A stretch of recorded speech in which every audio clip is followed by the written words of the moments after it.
Malem Pumbada World Entrepreneurs Day Pangthoknabagum Manipur Technical University MTU Institutions Innovation Council MTU Amadi Swadeshi Jagran Manch Nasu Entrepreneurs Day Gitauram Pangthokrai Manipur Lairipa Nahasing the Mai Papa Entrepreneur Oinabagi Potential Yamna Jauna Lay Lamdamasi Nahasingbu Job Seeker Gi Mahutta Mai Papa Entrepreneur Ama Oihanaba Institutions Singna Semwat Pagi Matam Oire Haina Textiles Commerce and Industry Gi Additional Chief Secretary Anurag Bajpai na Fongdokrai Takhil Dalaiba MTU Gi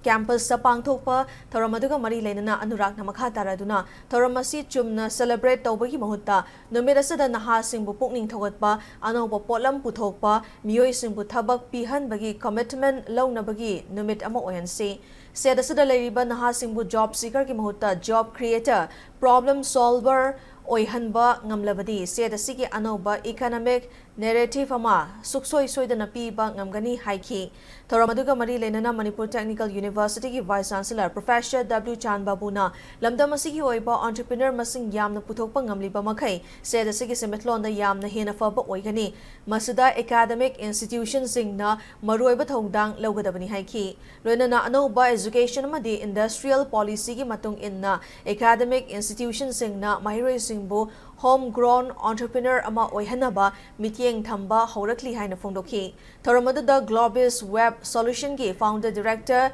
Roshini Kumar Yambem Yongna Lamdamasigi Masak Naiba Entrepreneur Singh MTU ki staff Amadi Mahiroi Amadi Miyoi Kyana Sarukyaki Tharamaduga Mari Lenana Lamdamasigi Masak Naiba Entrepreneur Singh da Khudol Tamduna Ikai Khumna Budki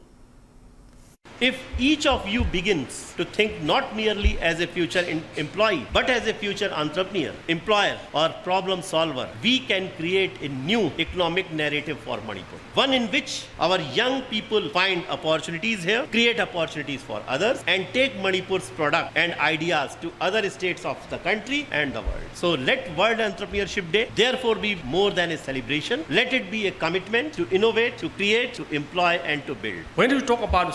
promoting our ownership farmers, our ownership producers, our ownership entrepreneurs, academic institutions should also take the lead in terms of providing them the financial link-up, providing them the market linkage, providing them all about the ideas of forward integration and the backward integration. In all these initiatives and areas, academic institutions also need to focus very well.